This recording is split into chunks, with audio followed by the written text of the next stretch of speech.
Hello.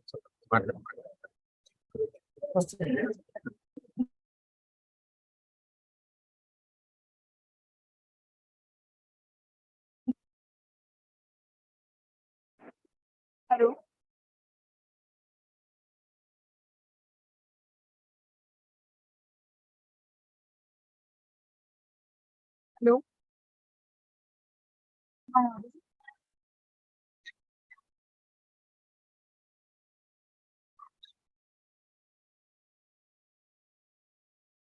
Who all are attending?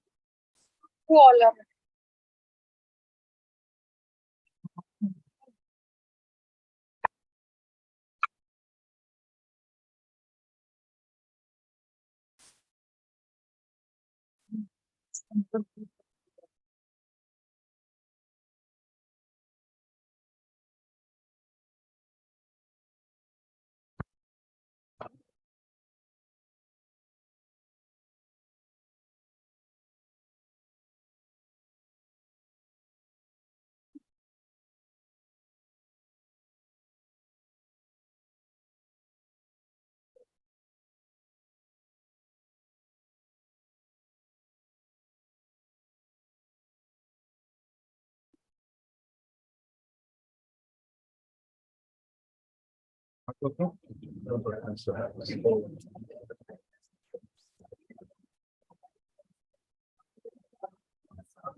कौन कौन कितने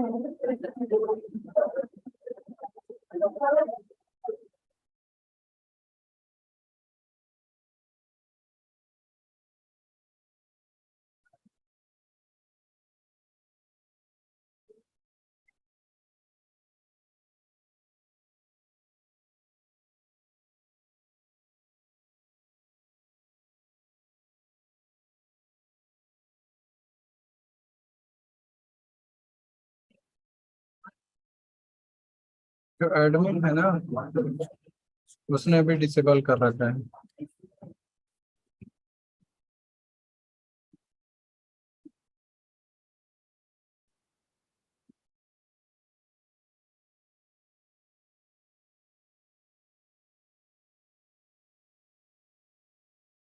Admin has disabled, sharing the screen.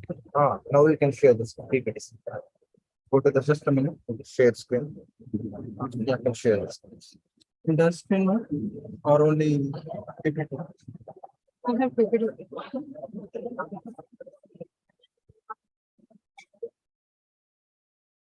Start हो गया क्या? Yeah.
Mute.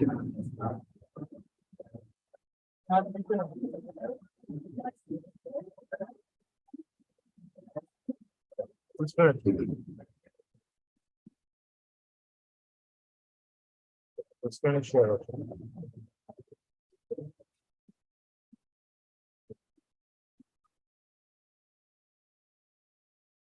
That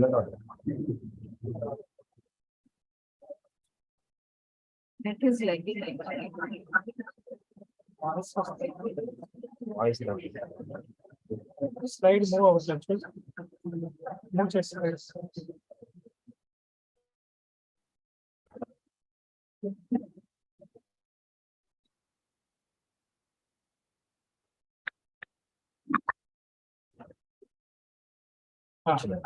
Slide more and a chart. Slide more.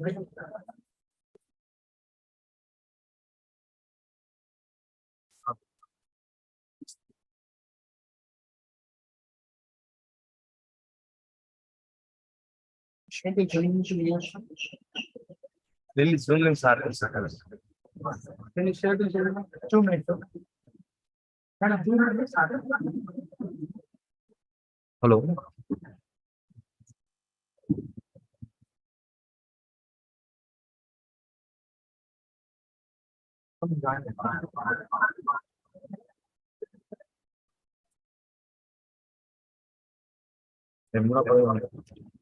Mike, Mike,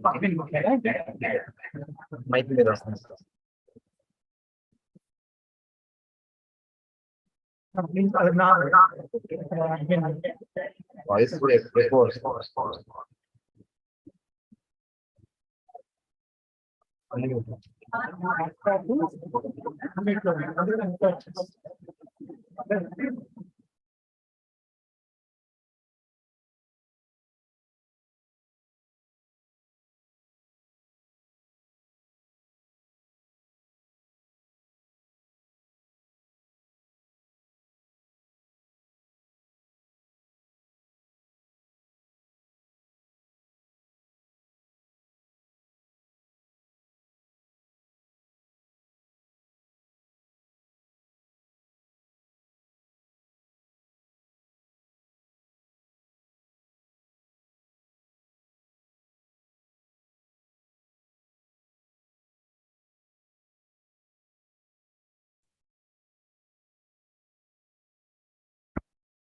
hello ఉన్నాయా అంటే voice దానికి కనెక్ట్ చేయాలి దేనికి కనెక్ట్ చేయడానికి voice clear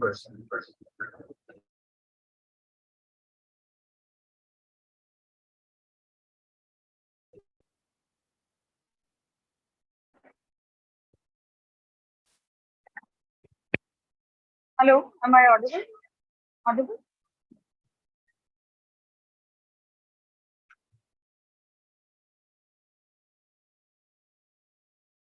Hello, am I audible to everyone?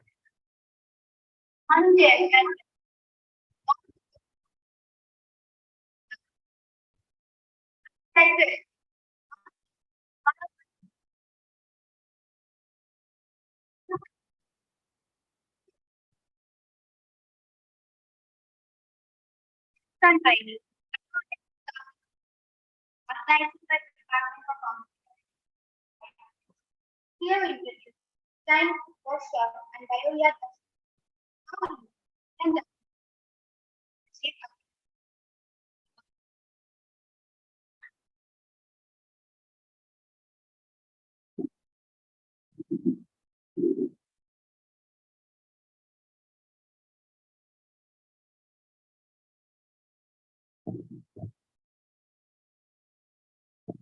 Respected sir,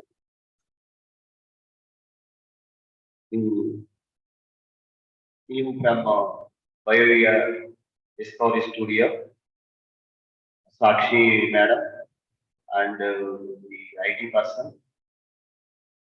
from Bioria, and faculty from various colleges, our staff members, pharmacy students, B.Com and PharmD students. A very good morning to all. So here we have gathered for the purpose of most important events. That is a DSTP sponsored workshop, hands-on training of BioVia Discovery Studio software. So coming to the actual the objectives of the software. The software, it is known it as a simple software. So we are working with the computer and designing the drug molecules. There is a good objectives with this technique. In silico drug discovery, there is a important objectives coming over here. That is identifying the molecules. Molecules will be identified, developed, identified, developed. Molecules will be developed. And these are the objectives. Through this in silico, not only discovering the new molecules, and also we will study about the preclinical and clinical studies also. ADME, absorption, distribution, metabolism, and excretion. So once we develop the molecule, the fate of the molecule is going to be studied.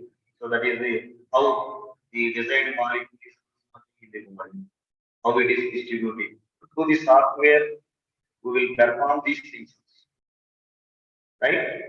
And when we going into the deep discussion, like in silico studies, how much accuracy is there compared to the live studies, in vivo studies. So through the software, they have declared that 89% when correlation with the in vivo studies. So live studies, around 90% accuracy is there. So that there is a so many natural resources are there in India and globally. Those natural resources, as per the like literature, as per the information getting from the folklores, we are using some of the plant or animal resources to bring some results. Whether those molecules obtained from the natural resources really it is going to be helpful in those disorders. Now you see in the earlier olden days, allopathy, in the earlier days,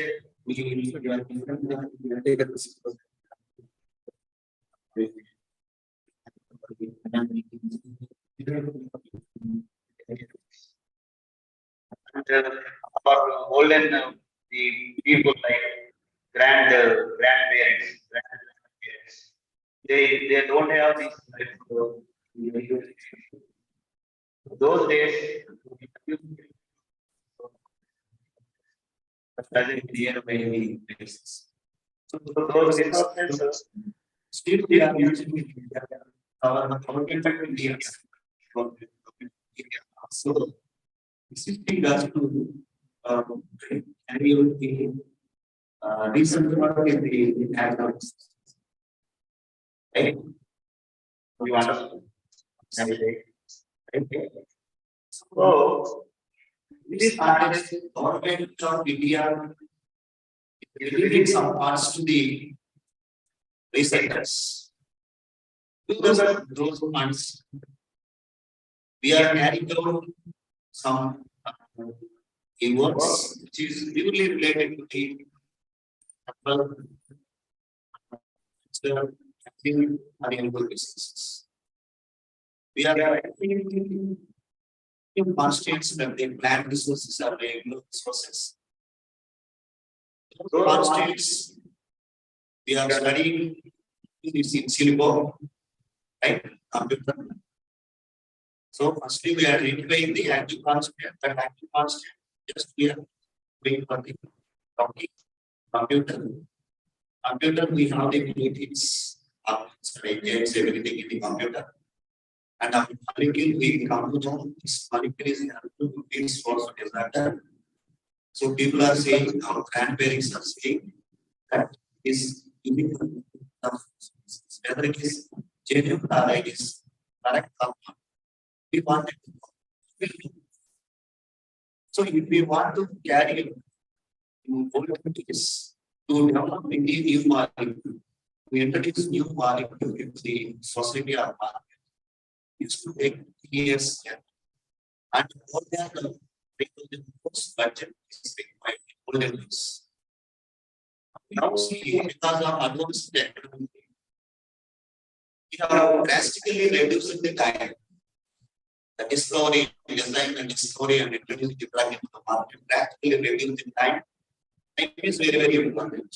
So now COVID was COVID affected so many people and so it's very worse was happened globally.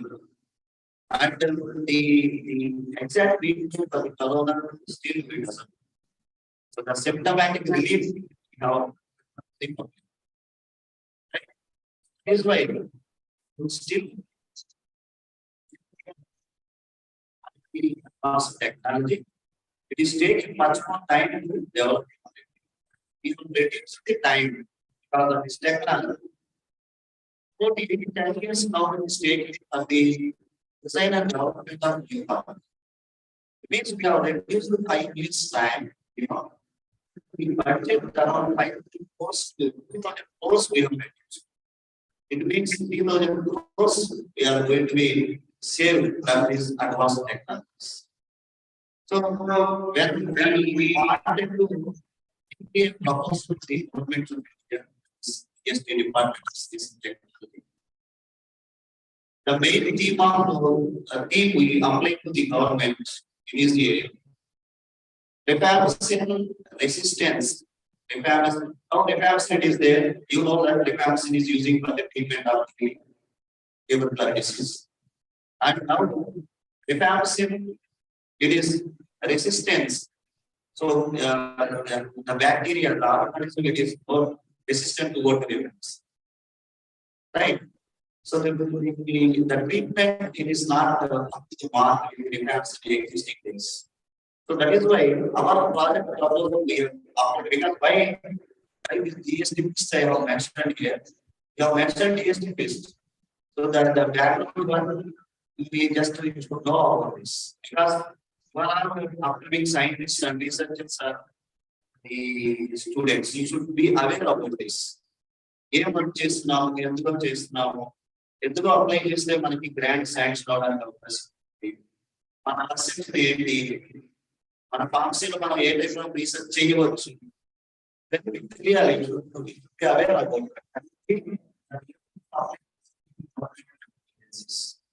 Next coming June 24 there is a new research foundation is going to be established by the government. So, National Research Foundation in recent grants reach government submit different weeks submit you to go through the trust areas of the particular department, whoever is looking for the research, advanced research. Trust areas choosing much team, much proposal for the last day government agencies. Grants are out of progress. Grants are not the proponents are become a good research scientist. Right?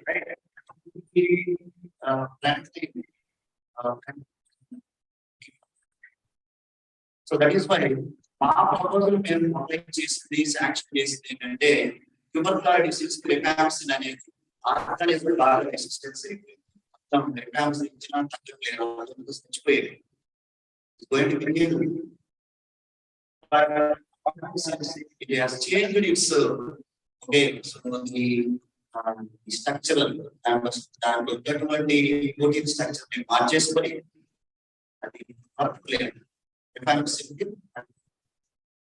Is why our proposal is modification of the rifampicin structure because already it is proved that rifampicin is widely using for the treatment of TB disease.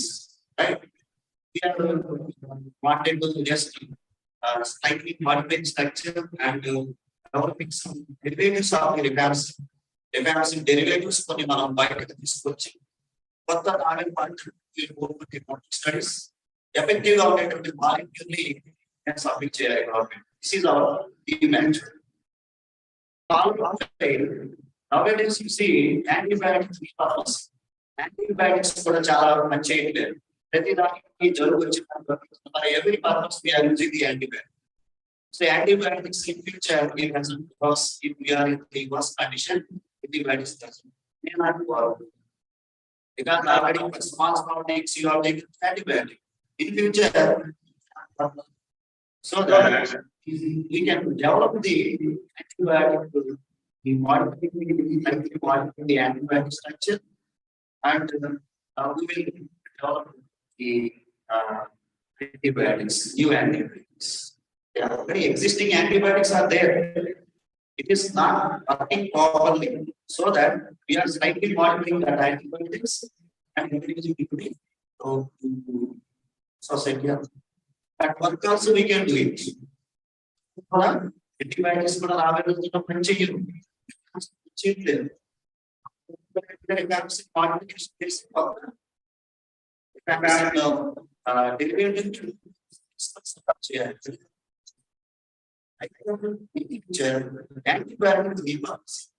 slightly వాటి structure కూడా modify చేసి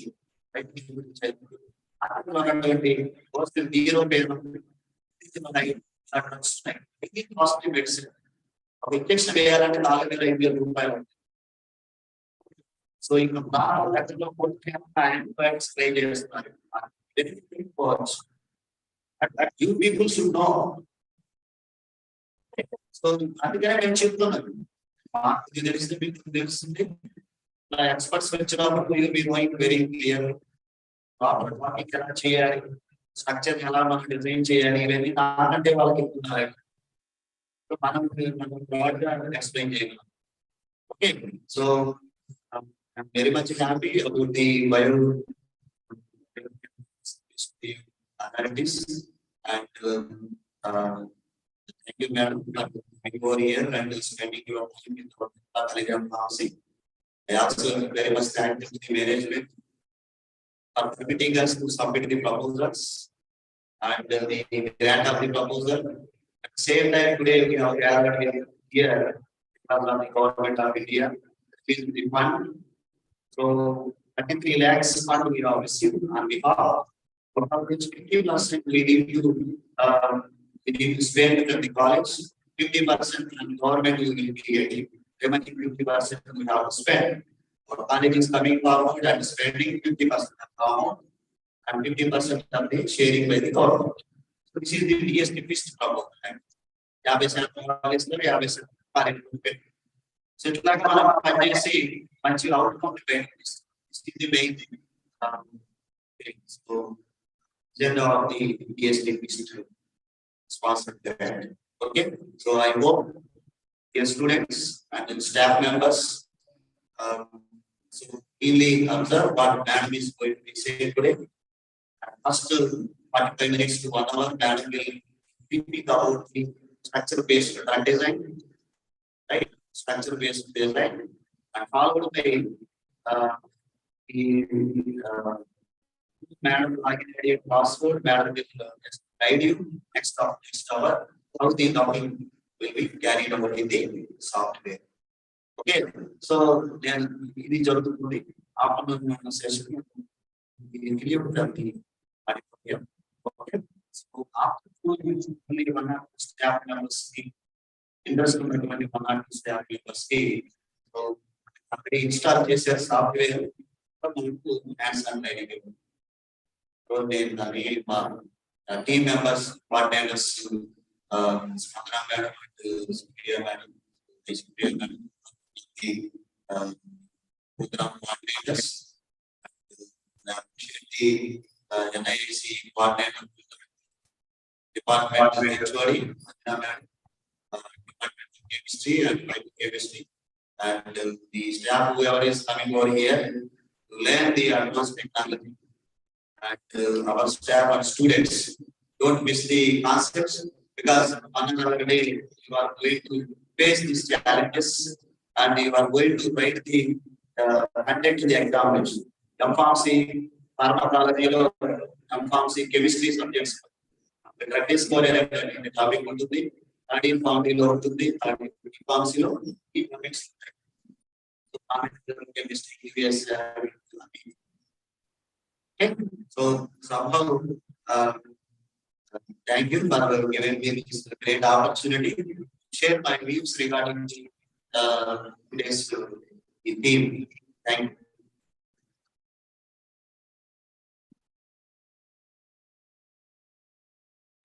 Yes, sir.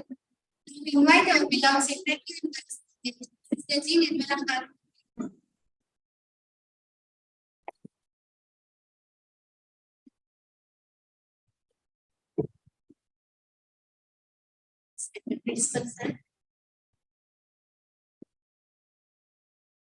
Secretary, These resource persons, Sakshi Bhardwaj, sir, staff from various colleges, students from various colleges, and our dear staff, coordinators of this workshop, and all our beloved students and Nirmalites. A very good morning to everyone. Sir has given the lengthy the today's workshop and the applications of today's workshop. So, and Sir also explained the applications and the objectives of the today's workshop. That is mainly as we are in the field of pharmacy, it's very, very important for us to know and learn all these things, especially to learn about the docking techniques in modern drug discovery and its applications. It's very, very important. Since we are in advanced technology, so all these we should learn and how to keep it in mind. So that it is a very challenging thing for all of us to have a more knowledge of this. So I wish you all the best and hope this day will be a best day for us to learn many more things. So I wish you all the best, utilize this opportunity and have a nice day and enjoy the campus facilities. Okay, so I also congratulate and appreciate the coordinators of this workshop, Spandana Madam and Lori Supriya Madam, and Chemistry Coordinator Department of HOD, and Ranjana Mali. And I also I heartily welcome Sakshi Bhardwaj sir. So, enlighten about this workshop, madam, to all our students so that they may engage in the workshop and learn many more things. So, I wish you all the best. Have a good day.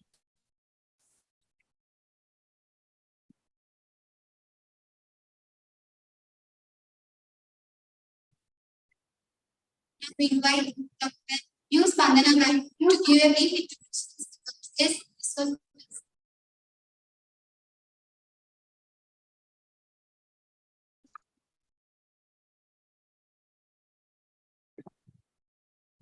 let's have that. It's my immense pleasure to invite today's resource person, Dr. Sakshi Bhardwaj madam. 14 years of experience in academics, research, and scientific writing. She now adds experience in PSR modeling, modeling, hormonal modeling, structure-based drug design, ligand-based drug design, logging, molecular explanations, machine learning, artificial intelligence, including art program, allied with instruments, hands-on UV, IR,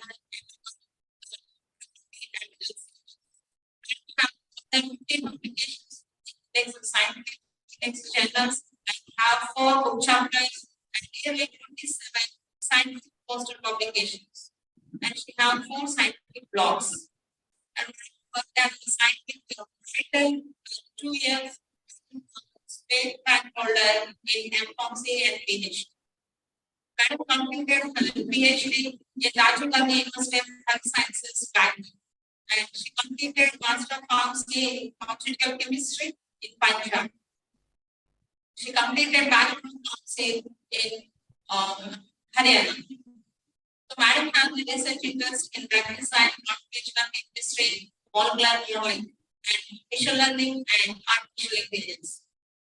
Madam have the research interest in synthetic and green chemistry areas also. Now I invite today's resource person, Dr. Sakshi Bhardwaj, Madam, to take the session.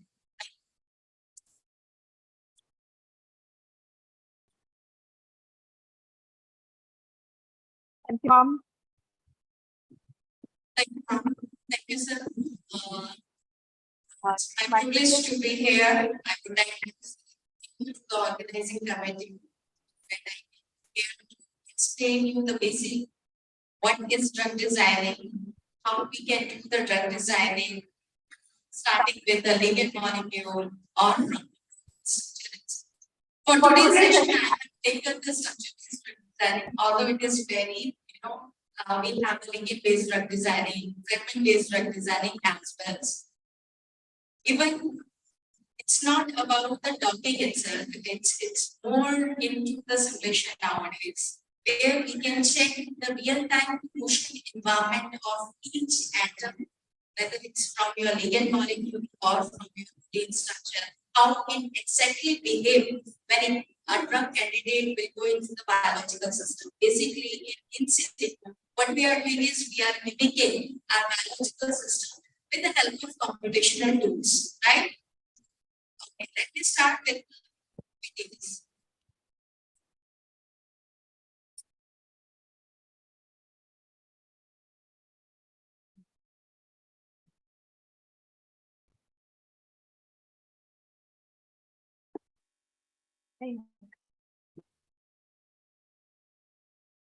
So before going further, I would like to give a brief introduction about my company. We are totally into 3D innovation, where we have majorly 3D printers, 3D bioprinters, 3D scanners.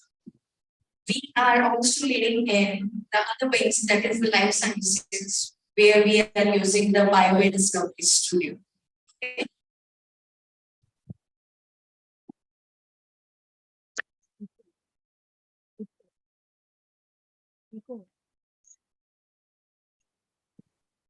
Okay.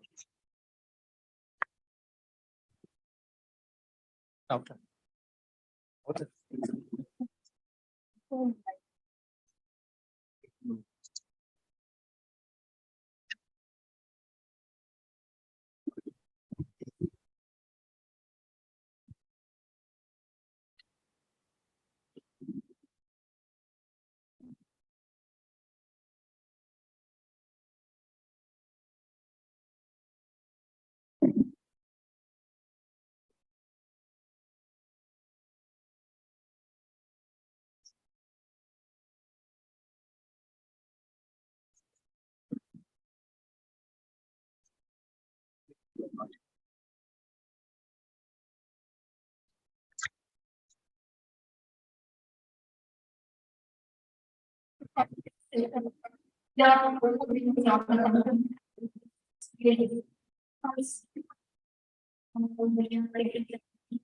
And molecules, how we are going to prepare them. This is very interesting question actually. Why there is the need to prepare our ligand molecules and protein structures? I will be explaining and I will be asking the question, why there is a need to prepare the inputs. Okay, so be prepared for that because it is very important to understand the concept. That is the basic concept. Before going further into the in-situ kind of predictions, we need to prepare our inputs. Okay, because whenever we are taking some kind of medicines, right? We have, for example, paracetamol. We have paracetamol, and for example, some kind of pain is there. We are just taking the medicine and we are taking it as such. But no modification, no preparation before taking the medicine, right? But here we are going to prepare that particular structure for our studies or the predictions. But why? Okay, so keeping this mind, this question, I will be asked. Okay, the other thing is I will be explaining what kind of or how many types of docking methods are available when you are going to start your prediction with the help of in silico tools. Okay, or we call it as a bioinformatic tools as well. Okay, there are 3 to 4 terminologies actually. Computer-aided drug designing, in silico drug designing, then we have rational drug designing. Don't be confused. All are the basic concept is we are going to design, as I have mentioned, repurposing. What is the meaning of repurposing is we are repurposing our ligand molecule in terms of some kind of active molecule. Hence, we are getting some kind of more affinitive or larger with kind of a large affinity ligand molecule, so that we have some kind of potent molecule in our hands to with respect to some kind of a protein disease condition proteins. Okay, I will be explaining why there is a need to have some protein ligand molecule within the protein structure while taking all those kind of in silico predictions. Okay. Of course, these all kind of predictions will depend upon some kind of scoring methods or some scoring, I would say numbers. Okay, of course, when I'm having a number of ligand molecules, you have downloaded a series of your ligand molecules, right? From any kind of databases. There are so many online servers are available. As sir has mentioned that we are going to, many are using the natural candidates, many are using the synthetic candidates. So from there you can download all those ligand molecules to start your work actually.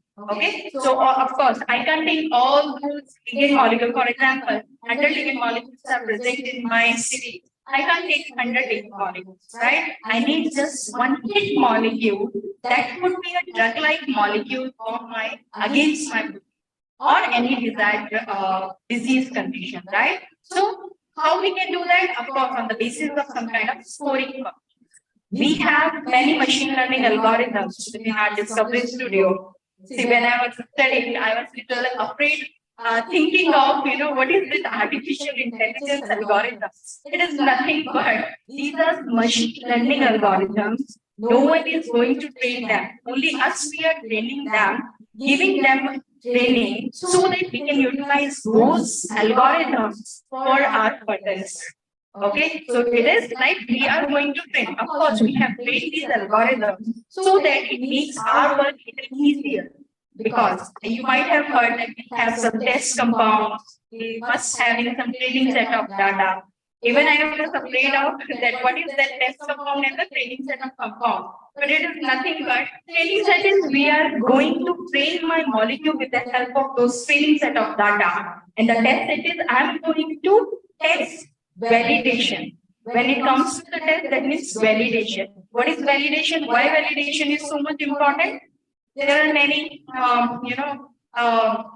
online servers to in silico work, but whether those are validated or not, how much validation, how much accuracy they are giving to me. So all those criteria, when we have in our hands, that means our work is 100% accurate. Okay, hence we have to go for the validation. That's why we are each and every step we are going to check the validity or the accuracy of my models. You might have heard about the QSR models, right?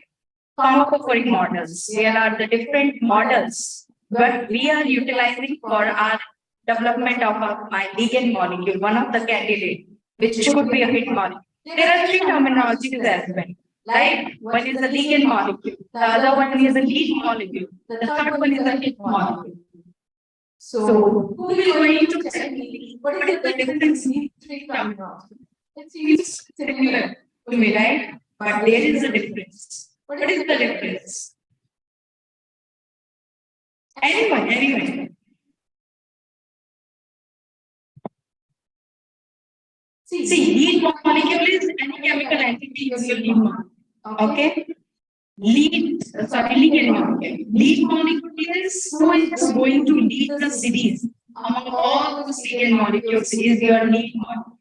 Hit molecule on the basis of some kind of scoring function, we are going to select stop those candidate, that is my hit molecule, which could be a drug-like candidate among all the among that particular series of my hit molecules. So these are later three confusing, I would say, terminology, but we are using in our prediction of mostly in the in silico predictions. Okay, then we're going to analyze our results, how we can identify what ligand molecule is going to, interacting with my protein structure, mostly or showing that binding affinity among all the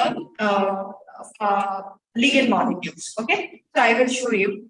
So as you all know, what is drug designing basically? When we have a ligand protein structure with us, you have identified the disease condition, right? Then of course we need to treat that particular disease condition as well. How to treat that? How to get that particular ligand molecule? How we can develop that ligand molecule? That concept is called as a drug design. Okay, as Sir has mentioned that the in silico drug designing is we are using the combination of computers, right? So, as we all know, that computers are having some silicon chips, that's why it is called as an in silico drug design. Okay. I'm just refreshing your basics, nothing else. We have two ways to treat drug designing. One is the wet lab, right? Chemistry labs or your wet lab. The other one is your computational, computers basically. Okay, as has mentioned that those conventional methods are taking too much time to develop one kind of a candidate. They have a very common picture for the. See, you have seen, might have seen this picture very common.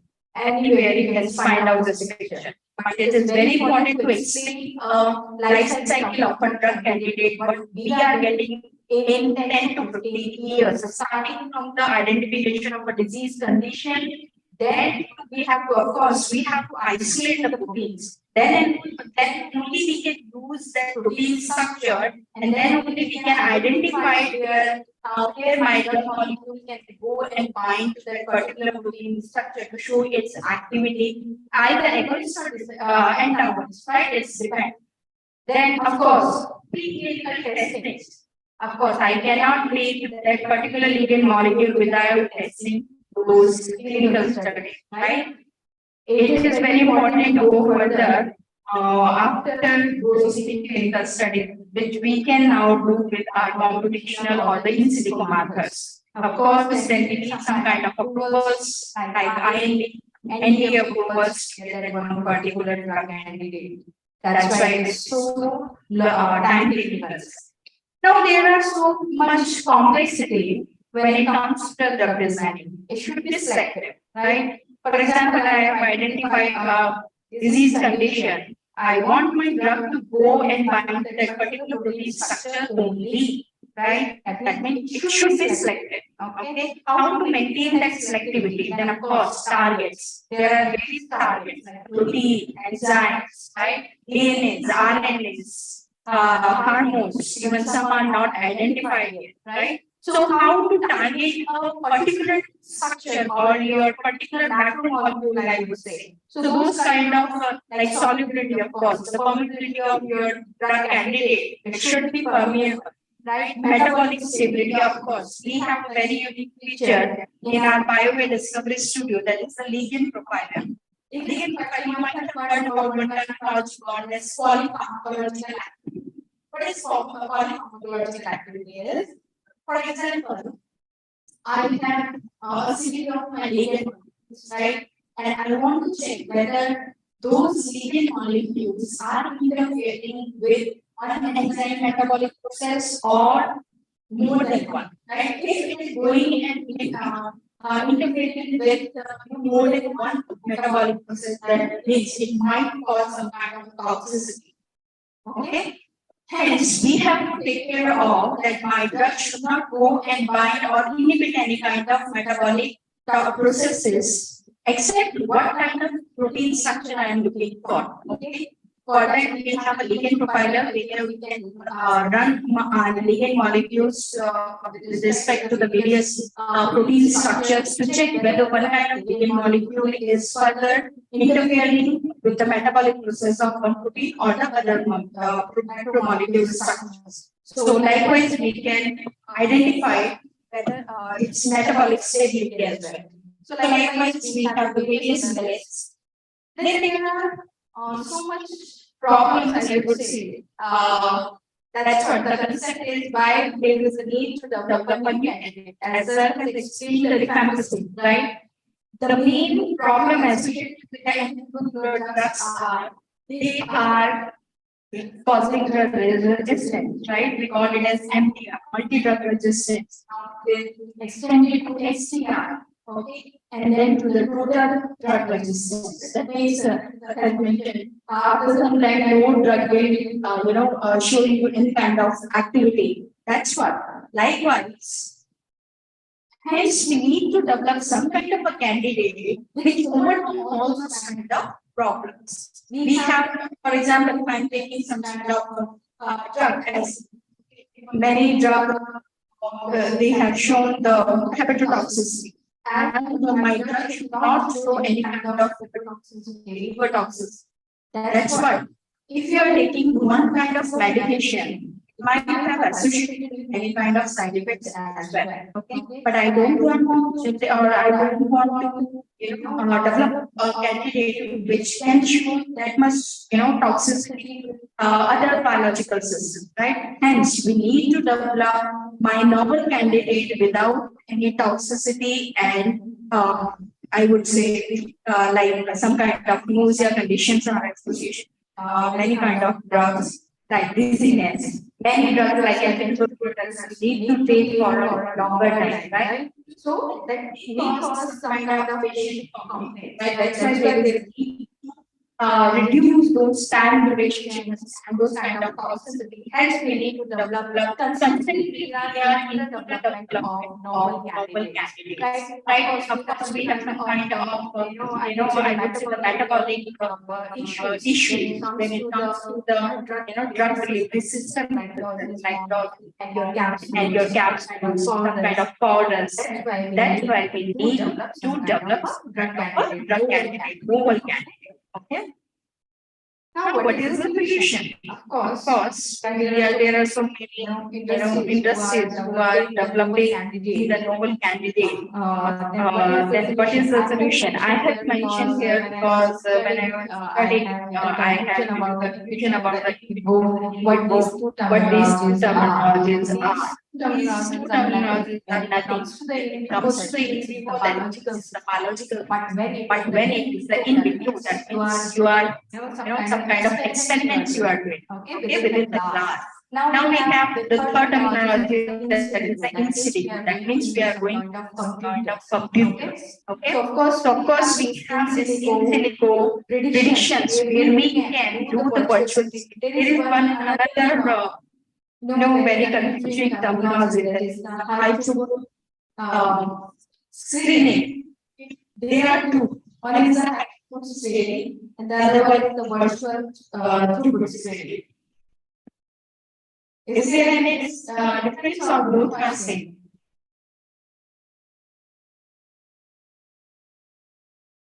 Keep in mind, I'll ask you again. This could be your CAD workflow. Okay, we have various ligand molecules in my series. But how to identify that particular ligand molecule? How I can select my one hit molecule among whether it is lakhs of molecules, whether it is thousands of molecules, how to select that one particular ligand molecule? What could be that could be the hit molecule for this my proteins? Okay, we have various, as you know, we have various databases like PubChem, right? ChemDial. We have some binding DVD. We have PDB for the protein structure, Uniprot, right? So all those are the servers, online servers, where we can go and download structures, right? First thing is we need to download our structures. We should have the 3D structure in my hand, because here we are doing everything in the 3D model, right? Hence, we need that ligand molecule as such and my protein structure in their 3D structural form, right? Then, once you have your ligand molecule, or whether it is your macromolecule or the protein structure, on the basis of Of course, you can develop the QSR models or you can develop the pharmacopoeia model. That is another concept. I will explain you in my upcoming slide how we can go for the ligand based drug designing and the structure based drug designing. That is the virtual screening. We are downloaded my structures, okay? And I'm going to screen my libraries, whether it is pharmacokinetic effects, whether pharmacodynamics, whether it is pharmacochemical. After including these three parameters only, I will get one hit model, okay?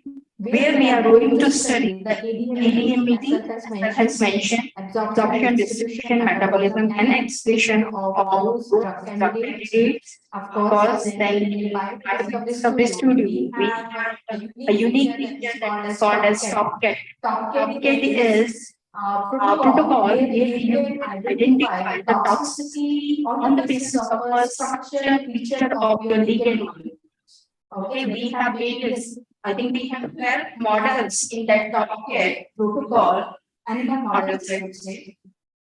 Those 12 models are up to date from the national policies, identity and libraries, so that we can select the ligand molecule on the basis of their toxicity. Now, how we can generate, as you might have heard about the QSR. QSR is what? It's a quantitative structural activity relationship. That means those factors which are involving whether they are increasing the activity or decreasing the activity, right? The same way, we have the toxicity prediction, where the structural features itself will tell us whether this particular structure scaffold is contributing towards the toxicity which cause that particular or which involved in the toxicity of that particular living structure or not. We have some kind of fingerprints, and on the basis of those calculations, we are going to calculate the or the toxicity for my living molecules. Okay, then the further is docking. And of course, after docking, we are getting some kind of a molecule. Now, there are various ways. Many students and faculty members have asked me, what is the screening process? Okay.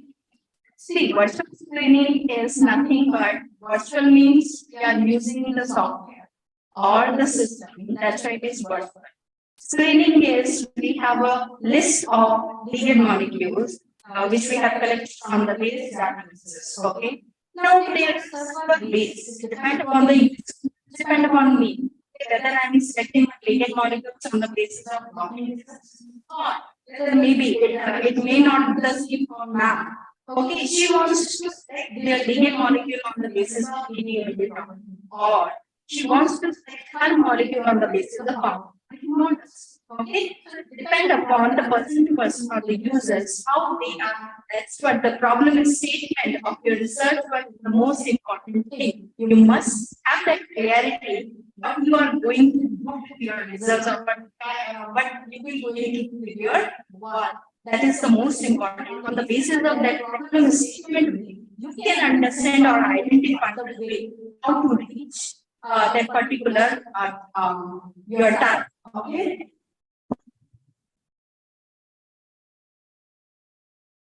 So how the technology is impacting?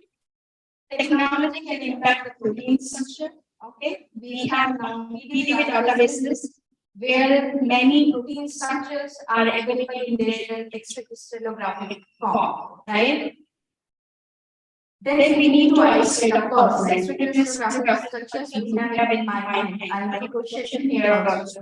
Why we are not exactly taking the 3D structure from the those databases?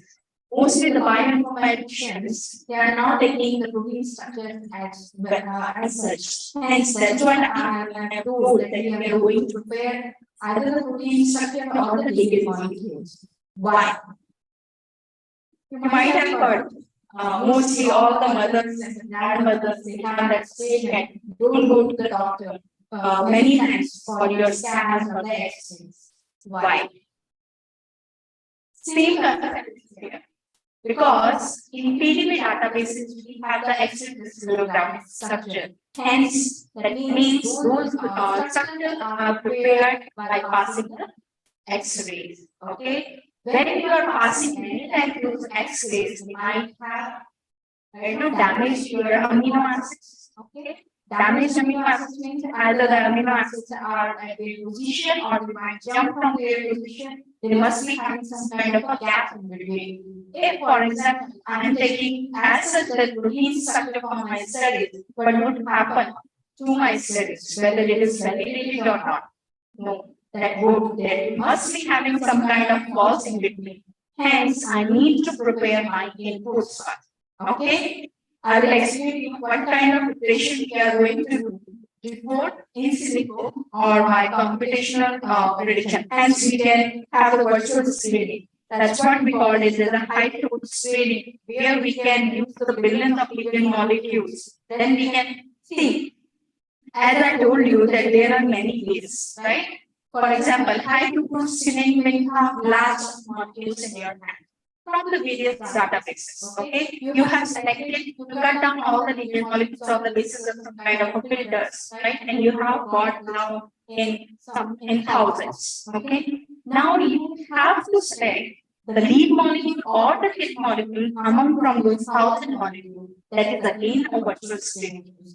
Okay, we have various docking protocols in the Biodiscovery Studio where we can utilize the protocols for high screening purpose as well, where I can select on the basis of docking the scoring function or the values, and I can cut down those 1,000 molecules in the top 10 molecules.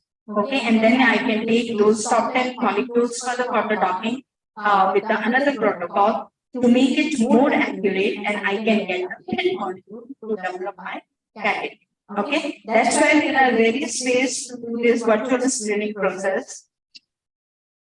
Even we can have in the Biodiscovery Studio where you can generate the combinatorial chemistry. Okay, combinatorial chemistry is nothing but here you can develop libraries of your synthetic molecules. Okay, that we call it as a combinatorial chemistry. In Biodiscovery Studio, we have one protocol in the small molecules where you can give your reaction file with your reagents, and you can generate the ligand molecules. For example, if you are having two ligand reagents, okay, so might be if I am calculating, for example, 7 to 8 different derivatives that you are taking for your reagents, it will give you 56 ligand molecules in one subset of the series. Then you can calculate it will generate 10 or 20 subsets of your derivatives, and how much it would be giving you the libraries of your ligand molecule. Hence, we call it as a computational chemistry, right? Then, of course, we are going to modify the molecular structure. That's why it's called as a molecular modeling.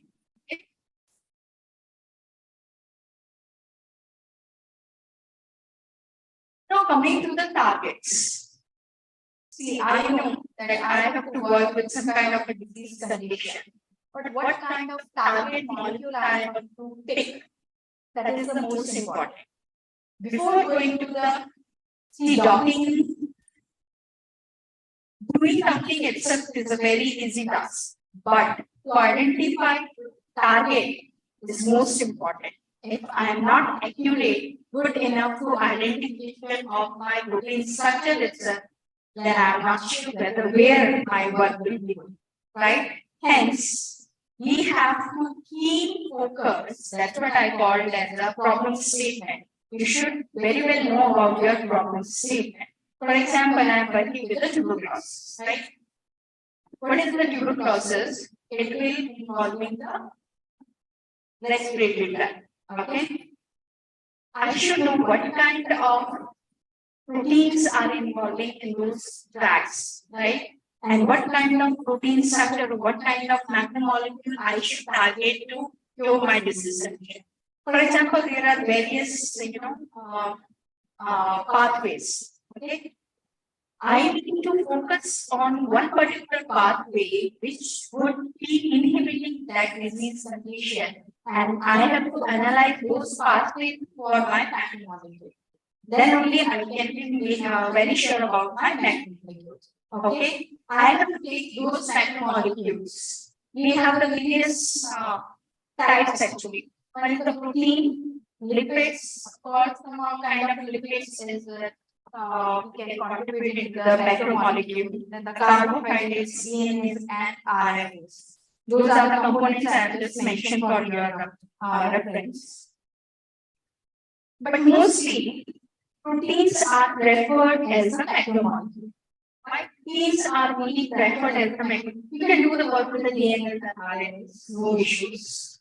Biodiscovery Studio can also handle bigger macromolecules with the multiple sheets. Okay, where we can use the DNAs, RNAs, even the peptides and the macromolecules and those kind of macromolecules. But why the protein is most comfortable to use? I have mentioned the answers as well. Protein structure itself, see, for example, you know the lock and key, right? Locking is based on the lock and key method. One key is only going and opening that lock when it is having kind of cavity, right? Then only it will go and open the lock. But if there is no space for that particular key, how it will go and open that particular lock? Likewise, we have those binding cavities available on the protein structure more easily as compared to the other macromolecule. Hence, we are targeting protein much more as compared to the other macromolecule. Because we need some kind of binding sites so that my ligand molecule will go and dock some kind of a space which is available on my macromolecule. Then only it will show its activity, whether it is activity or deactivity, it depends. Okay. Here, I have mentioned the various drug designing methods. What could be the drug designing methods? When you know your protein structure and when you don't know your ligand molecule, okay, that is called as a structure-based drug design. Structure means a structure, whether it's a protein structure or ligand structure. If you know your protein structure, then we can identify the ligand structure for your right? The another method is when you don't know about the protein structure, but you have your ligand structure with you. That we call it as a ligand-based drug design, where we can identify the ADME property and the pharmacophoric model and the alignment of the basis of those alignments. We are going to, have that particular ligand molecule, then we are going to use that particular ligand molecule to search our macromolecule. Okay. The another method is when you know your protein structure, but you don't know your ligand molecule. That is the DNAV drug designing. DNAV drug designing is nothing but it is the drug designing concept where you are starting from the scratch. Okay, you are doing blindly here. That's what it is called as the DNAV drug designing. Okay, the other criteria or the other method is when you don't know anything. This is also the blind drug designing. Okay, then we have to analyze the libraries, of course. The main role here, the literature search is playing, right? The various databases. When the drug designing concept is started, sir has also mentioned our older people, how they are going to develop the candidates. They are literally draw those candidates on one paper or a sheet, and they are just seeing what, for example, you might have heard. See, there are many drugs for antitubercular activity. Okay, have you seen their structures? All the structures are different from the one, right? But still they are showing the same activity, that is antitubercular activity. So what is the reason why isomeric is also showing the antitubercular activity and the rifampicin is also showing the antitubercular activity? What is that particular reason? What is that particular either the structure or some kind of a scaffold is there, which is involving in contributing towards the activity or not? That kind of I would say that kind of sequence we have to start our research work with the help of a list of ligand molecules, with the help of literature search. You can utilize that. Okay. So as I told you, how we can go for the drug designing or which kind of components. Okay. One is the scoring function. Okay. We have list of ligand molecules. How to select the one or the top ligand molecules from the series. Of course, on the basis of some kind of a scoring function. Like we have got the USC models of the pharmacophore importance, right? To predict one best model among all the models. Okay. The other one is some kind of searching algorithms. Even we have this binding site searching algorithms also. Sometimes what happens when you know the protein structure, but you don't have idea about the binding cavities, whether it is present on the protein structure or not. You might have heard the term called apoprotein. Apoprotein is a structure where you don't have any impound structure. Why we are mostly considering a protein structure which is already having an inhibitor in it. I usually prefer to get a protein structure which is having already an inhibitor into it from the PDB data banking for my work because of the validation. Where see, I have done docking, right, with my kind of ligands molecules. But how to validate that result? How I can validate my results, whether it is true, whether it is accurate or not. The validity comes when you have some kind of a ligand molecule. That is another way around. You can go for the validation when you have an inbound ligand molecule within your protein structure. Okay.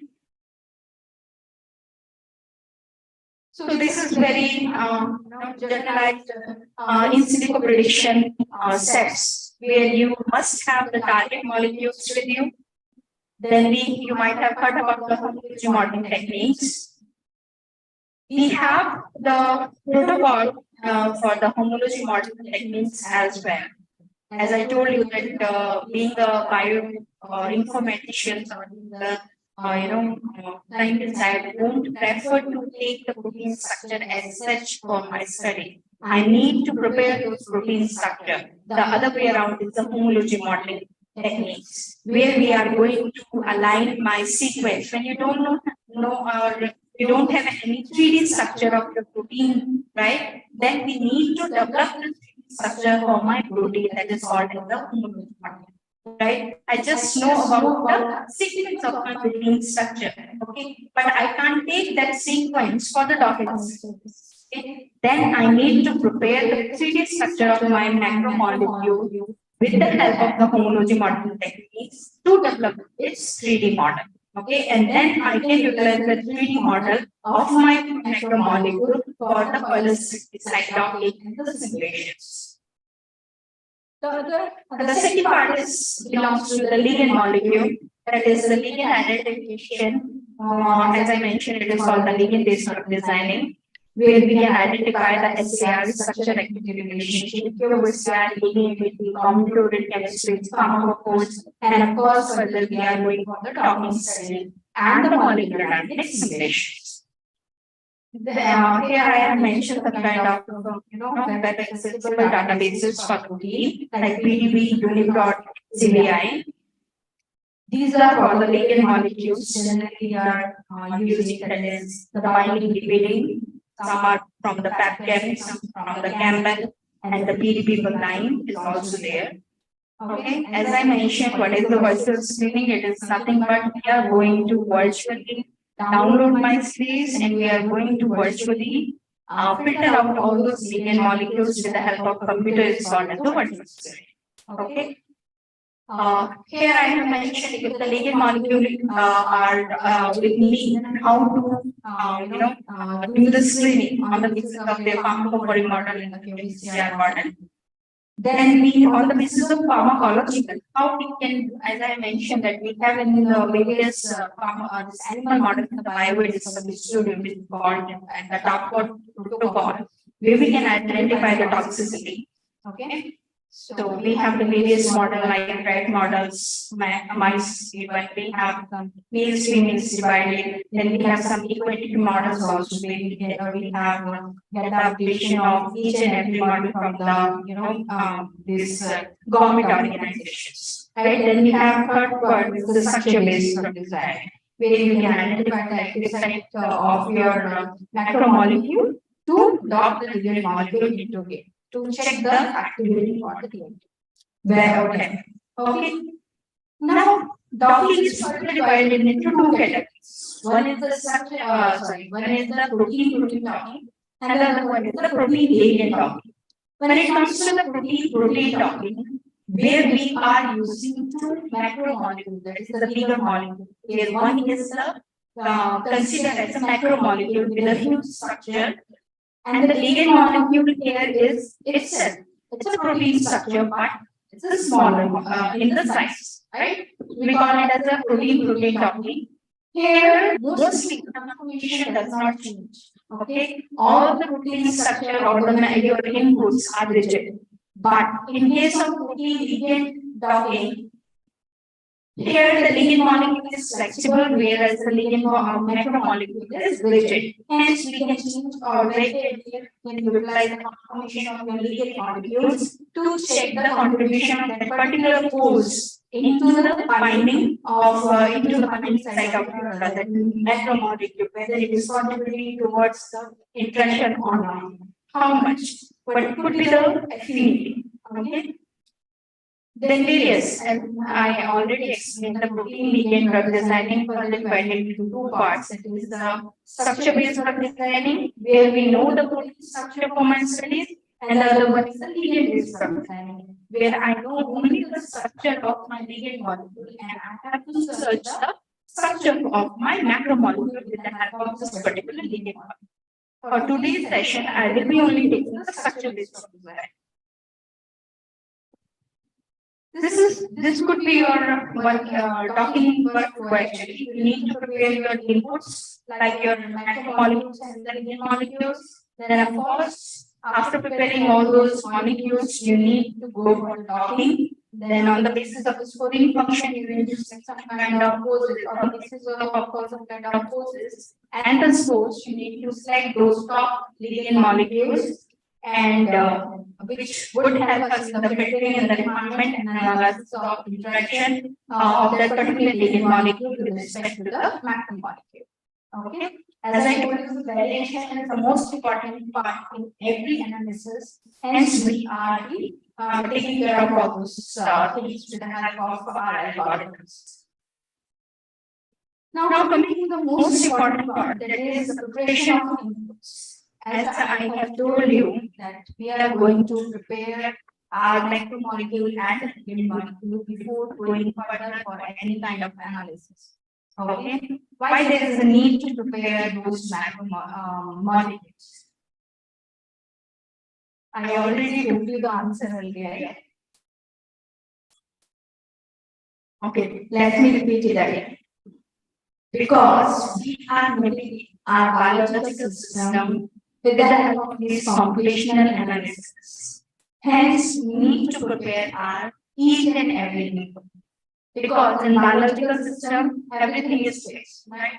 No charge, I don't need to fix any kind of charge, I don't need to fix any kind of tautomers, isomers when it comes to the even the ligand molecule or the protein structure. I need to fix any kind of charges or the hydrogen bondings or orientation with respect to my macromolecules. But when it comes to the computational drug design, I need some kind of data, some kind of parameters, so that I can calculate some kind of interaction in between the ligand molecule and the macromolecule. Hence, I need to prepare all those molecules. Okay, as I mentioned here, as I told you that we need to have some kind of hydrogen bonds, their 3D orientation, we need to be fixed, their tautomers, isomers, their chemistry should be perfect to go ahead further, right?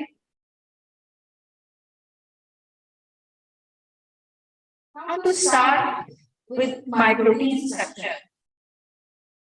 I know that I have a protein structure. Okay. The first step is to analyze that structure. Whether that particular structure, how many amino acids are present in that particular structure, how long it is, whether it is monomeric or dimeric or multimeric, how many active sites are present, how many ligand molecules are already available into that particular macromolecule, whether there is any missing atoms in that particular molecule or not, whether any kind of loops are missing into it or not. As I told you, that those extracrystallographic structure, what we have downloaded from the PDB database, we need to prepare those molecules only because of so that we are not getting any false structure. We have a protocol, not a protocol, we have a tool in the bioinformatics to do that, the prepare protein or the protein report. Before preparation, we are going to check the protein report. Under protein report, you can get the general information about the amino structure, amino acids, how many are there, dimers, polymers, or we are getting the experimental pH values here. How many, I mean, so what is the sequence of that particular macromolecule? Okay. We have, while preparing our PDB or the macromolecules, you can see the PDB squares record. This one. PDB squares is something where all the macromolecules are available in their access. Okay. If you are downloading any extra crystallographic structure from any kind of databases, then it will reflect with the help of, because in our algorithms we have the PDB squares incorporated, will reflect whether your protein structure is having some kind of missing amino acids or some kind of missing loops into it or not, with the help of the squares part. Okay. So of course we can identify those kind of parameters as well. If actually this protein preparation or the protein report, it's already getting all the information about your protein from the PDB database only. Okay. From that means utilizing that particular information, we are going to prepare our protein structure with the help of protocol of biodiscovery studio. Once you have prepared your ligand molecules, okay, after analyzing the report, whether any kind of missing atoms are there or not, whether some kind of loops are missing or not, you know, when we are utilizing these Swiss model, have you worked with the Swiss model? You have worked, right? So how you are making the loops into it? We are, it's like a hint, right? We are taking one amino acids from one side and the other, we are taking the amino acids from the other side. So that we can put all those amino acids inside the cavities. Okay, but here we are not going to do any those concept. It will work with the help of algorithms, and as I told you, it will work with the square star. Okay, but of course, that kind of missing loops itself, we have to be take care of all those parameters by preparing our protein structures. Okay, there is one question. What is the role of Ramachandran plot while analyzing the protein structure? You might have heard about Ramachandran plot, right? Why we are studying the Ramachandran plot? Sequence is the problem, right? Any other answers? How you are getting the idea when you utilize those Swiss model about other softwares that we have the missing loops?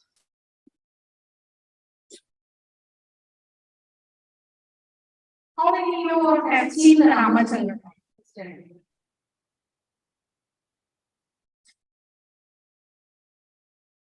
What about the students? See, Ramachandran plot has the 4 cavities. Okay, it's a plot divided into 4 columns or the cavities. We are utilizing Ramachandran plot by analyzing those plots. How if it's divided into the cavities, if the amino acids of my protein structure is coming in one cavity, basically it works with the torsion, right? So if my amino acids are outside those cavities, that means we have some missing groups in between those amino acids, and I need to prepare those groups, or I need to join those groups. Hence, we need to prepare my protein structure. Hence, here the Ramachandran plot will play a role to analyze the protein structure, because each and every amino acids are having some kind of origin. And the Ramachandran plot is having, or it works very well with the torsion angles. Okay.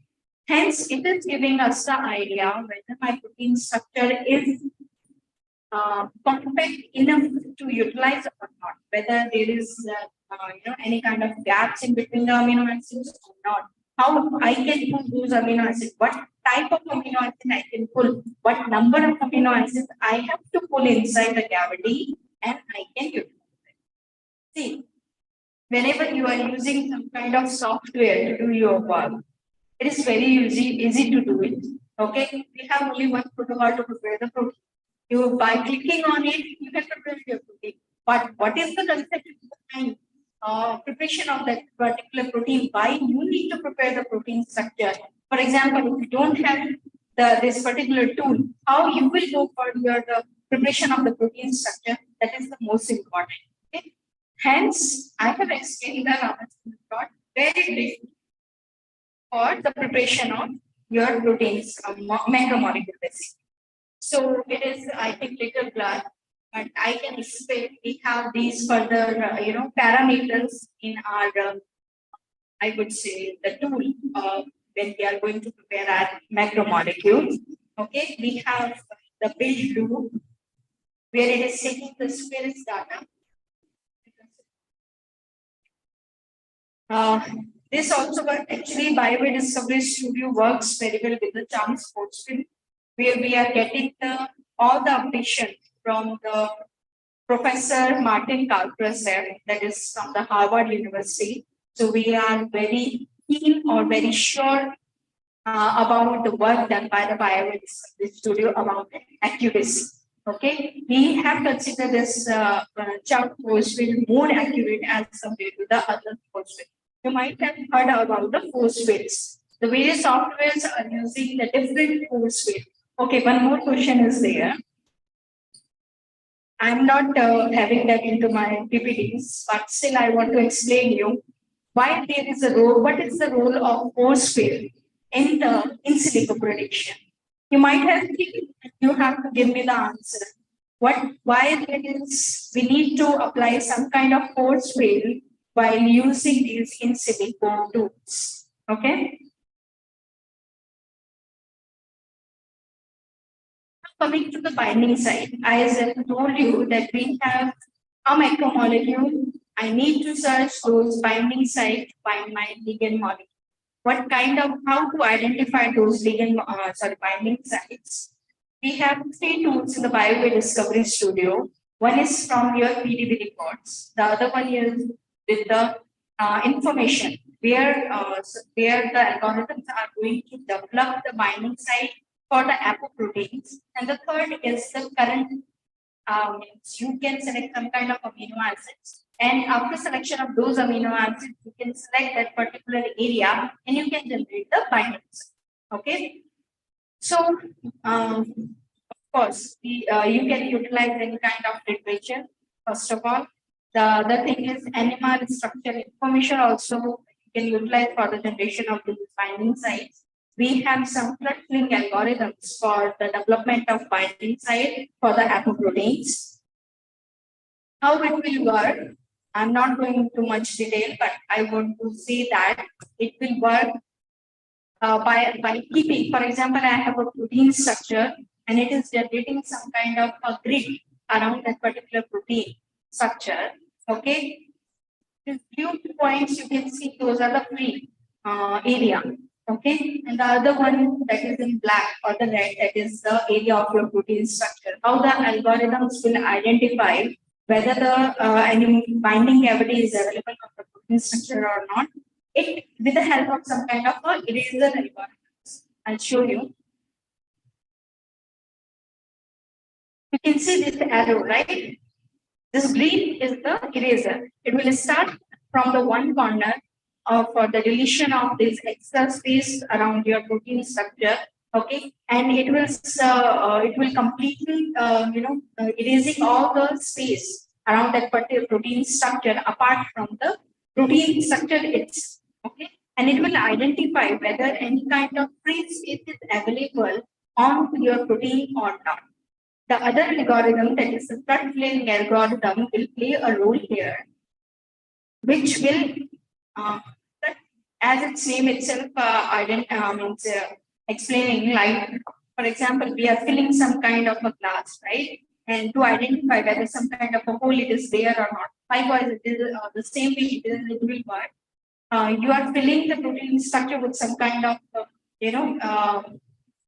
the solution, and you are identifying whether that particular protein is having some kind of free space or not, as in terms of a binding enzyme, right? Then, of course, we have very uh, clean protein as a tool with us. For example, you have prepared your protein structure. After preparing elsewhere, you have some missing groups or some kind of amino acids are not there, damaged condition or somewhat. Some faults are there with your protein structure. Then you can very well go and utilize this clean proteins tool of biodiscovery studio to clean all those faults with respect to your protein structure. Now coming to the ligand filtering and the preparation. See, we have various, I think it's not visible here, but we have 3 to 4 filtering protocols here. Like you can filter the ligand molecule on the basis of their properties, like molecular weight or some kind of substructures. Okay. Of course, we have some filters by the smart where you can pick some kind of a scaffold of your protein, ligand molecules. For example, I want a ligand molecule having a OH attached to a benzene ring. Likewise, you can pick those scaffolds and you can filter out those ligand molecules with the help of this filter by smart tool. We have filter by Lipinski rule and the Roberts rule as well. As you might have known that this Lipinski rule and the Roberts Lipinski, you have heard about the Lipinski rule? Have you heard, right? Lipinski rule is giving you the idea about the drug ability of the drug candidate. But what makes this biodiscovery studio more robust is the Roberts. Roberts is something that Roberts actually explained the drugability on the basis of their replicable bonds. Okay? So hence we are incorporating the Lipinski rule, where the donors, acceptors, molecular weight, and block kind of parameters have already fixed, and Roberts rule in the robustness of the basis of their replicable bonds. Okay, and of course with the polar surface area of your candidate, we have kept it with the it should not be more than 140 angstrom.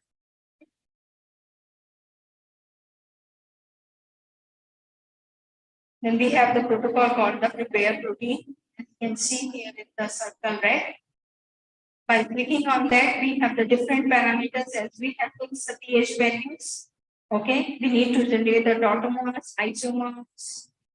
By clicking to generate, some have asked me, some students said why we need to generate all those kind of tautomers and the isomers and the stereo isomers. Why cannot we go with one kind of ligand molecule conformation? Any student? Why we need to generate these isomers, tautomers, and all those stereo isomers? Basically, what we are checking into or going to check while doing the docking, we are going to check the conformation of one ligand molecule, whether it will be showing the good affinity with the protein structure or not. Hence, we are generating each and every conformation with respect to one ligand molecules. Okay, so that we can get the best conformation from all the series. Okay. So likewise, we are getting the results. I will show you while the demonstration. Coming to the docking part, as I have explained you that why the what is the docking, basically how it plays a role in, it's basically works with very well with the lock and key method. For a particular block, the particular key is there, hence we are taking the key structure because of their specificity, right? Hence, we have one kind of a legal molecule which particularly going to a specific protein and it is unlocking activity, whether it is an antagonist and or an agonist. And the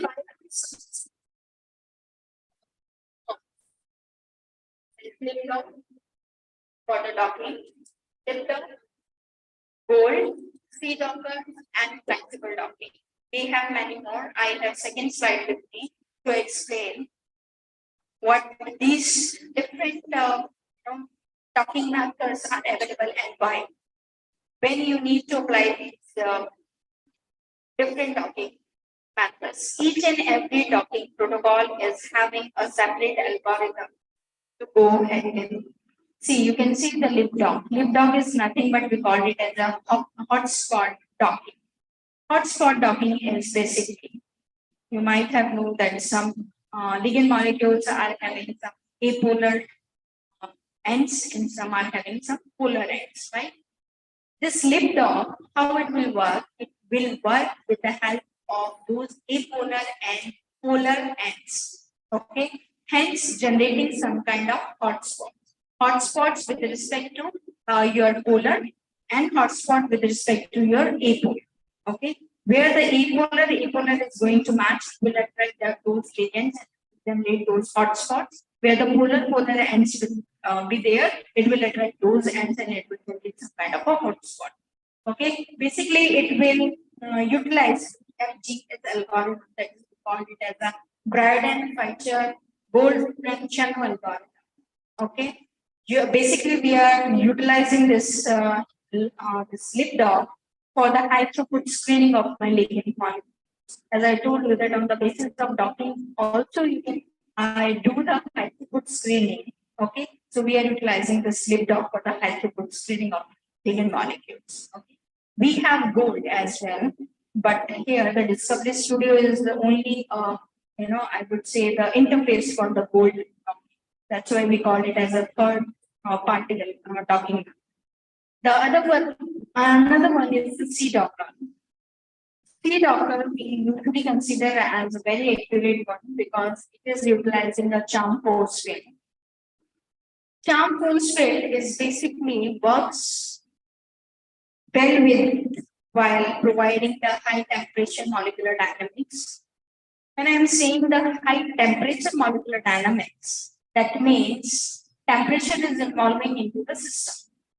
And when temperature is involving into the system, that means some kind of kinetic motion is also involved in the system.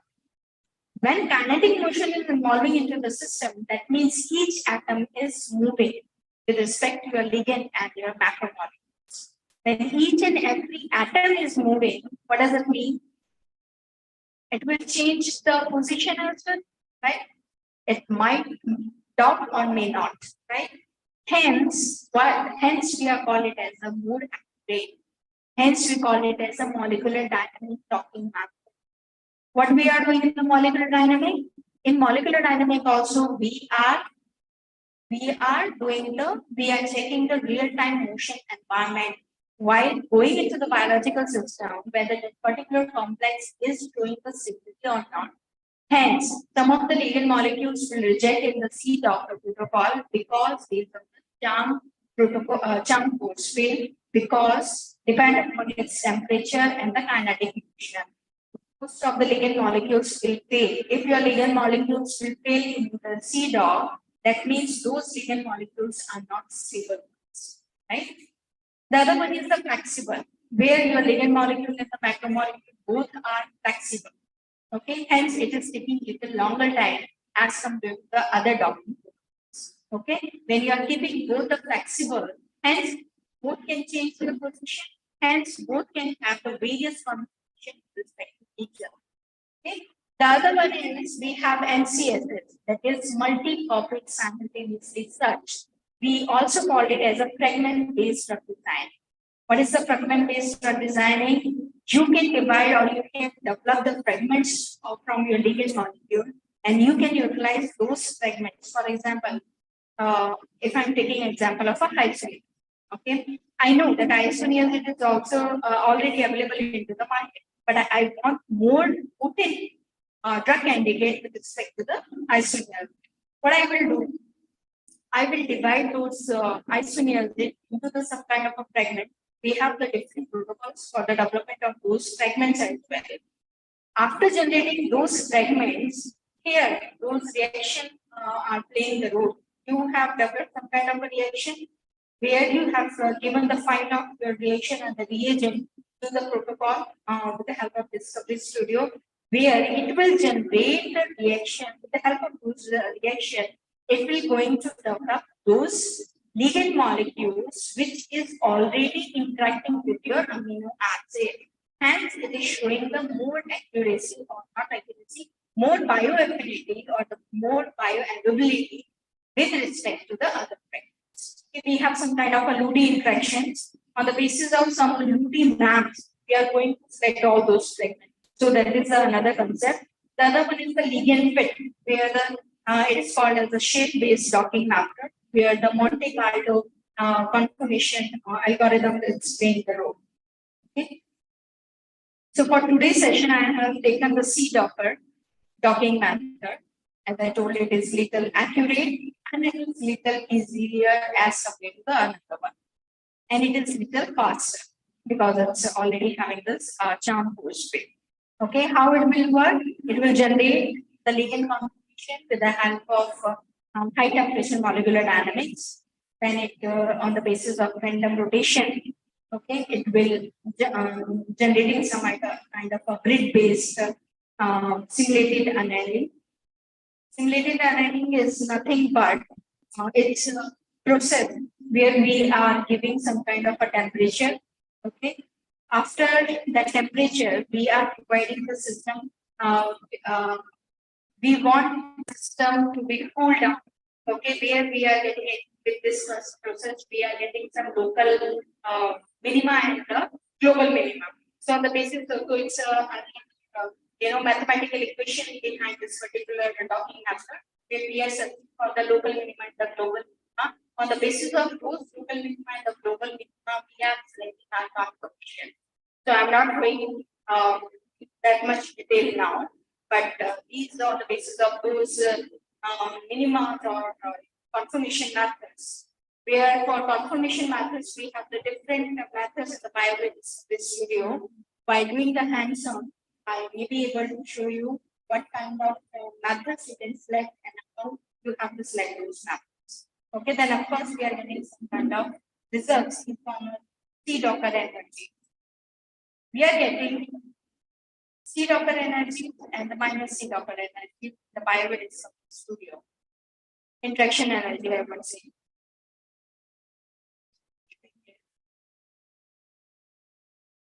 We are getting results in two terms. One is the minus C-docker interaction energy and another one is the minus C-docker energy.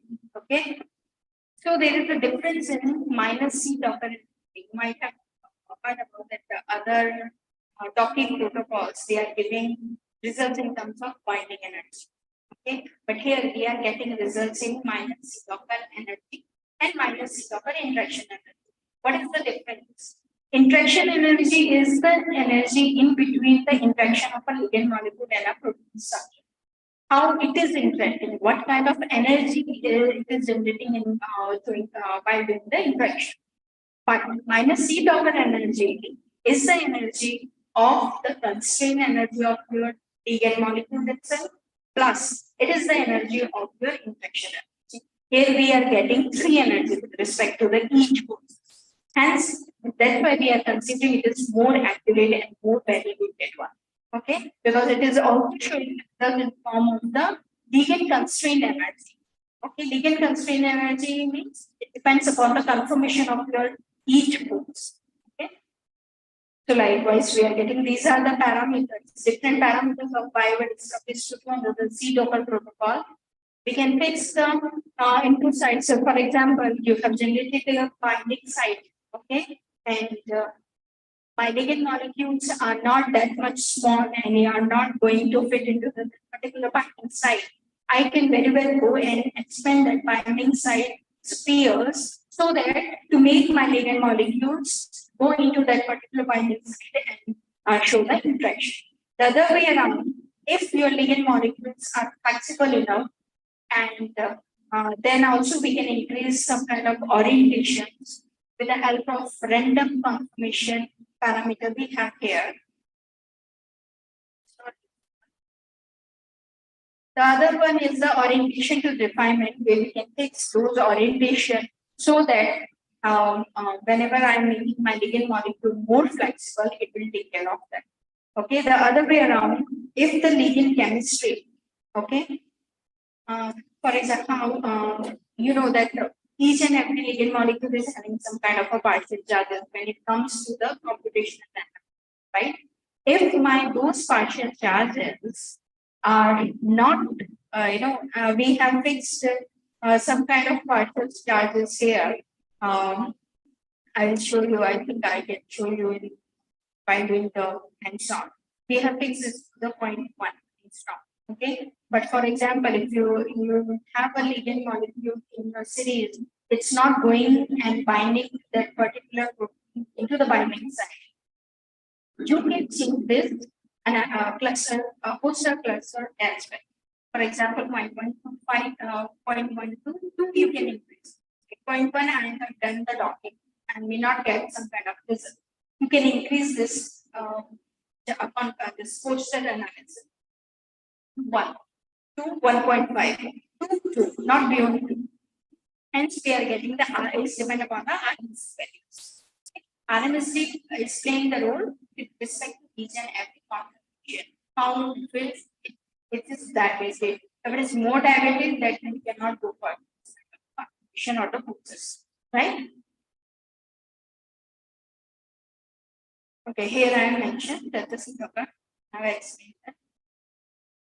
So what would be the drug workflow? As I have explained, we need to prepare the protein structures, ligand structure, docking, then the scoring, then the analysis, and the requirement of the basis of those scoring markers. Of course, we are going to filter those poses which are not, serving with respect to our this, what I would say, the scoring function. Okay, then we will be checking about the known burn interaction and the some kind of minimizations, analysis, ligand poses. Even we can analyze our ligand poses with respect to each and every bonds. How much hydrogen bonds it has generated, how many pi-pi alkyl bonds it has generated. On the basis also we have some kind of a heat maps. We call them heat maps, where you can generate those heat maps and you can check what one particular ligand molecule, how it is generated. More than 2 hydrogen bonds or 1 hydrogen bond or more than 1 hydrogen bond likewise. Okay, then we have some kind of a RMSD value fix. ROC graph, we are more into when we are developing some kind of a QBCR model or a pharmacophoric model. There those ROC curves we are analyzed.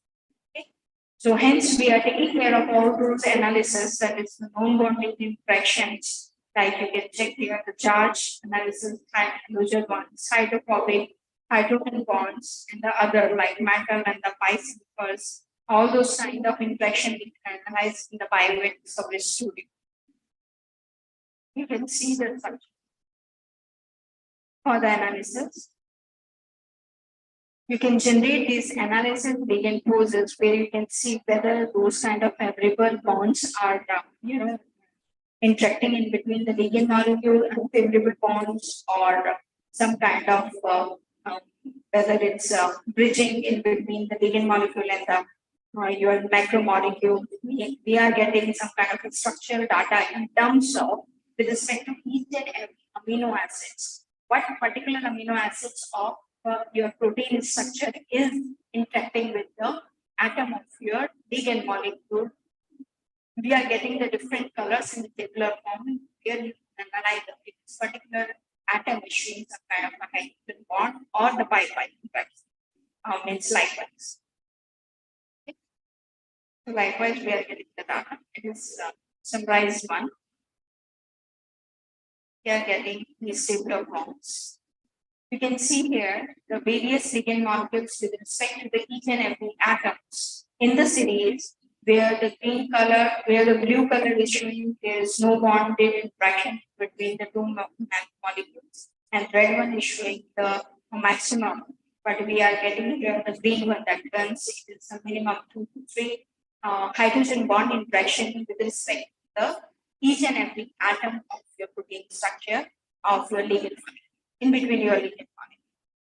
So, what exactly we are having in our biotics studio is we have the macromolecule protocol where you can have homology modeling. You can utilize the homology modeling for the development of your 3D structure of your protein, okay, with the help of alignments, where you can use the shy blasts and the pie blasts for the development of, to check the alignments of your query protein and the homologous protein. The other way around, we can have the protein docking. We have very robust red dot algorithm to do the protein docking, where you can utilize any kind of macromolecule, whether it's the DNA, RNA, or the normal macromolecule. We have antibody design protocols as well, where you can utilize those, you can develop the anti-design antibodies. Mostly it will, work very well for the vaccine developments. Okay, then we will be having a protein engineering protocol where you can, you can edit your protein structures as well. The another way around we have stimulation. After docking, we need to check the stability of my macromolecule, how it is changing into the coils and the helix transition, how it will behave. Okay, to all those kind of parameters we are going to check in the simulations with respect to the each and every complex. Okay, we have some kind of a free energy calculations as well, which of course based on the quantum mechanics and the molecular mechanics.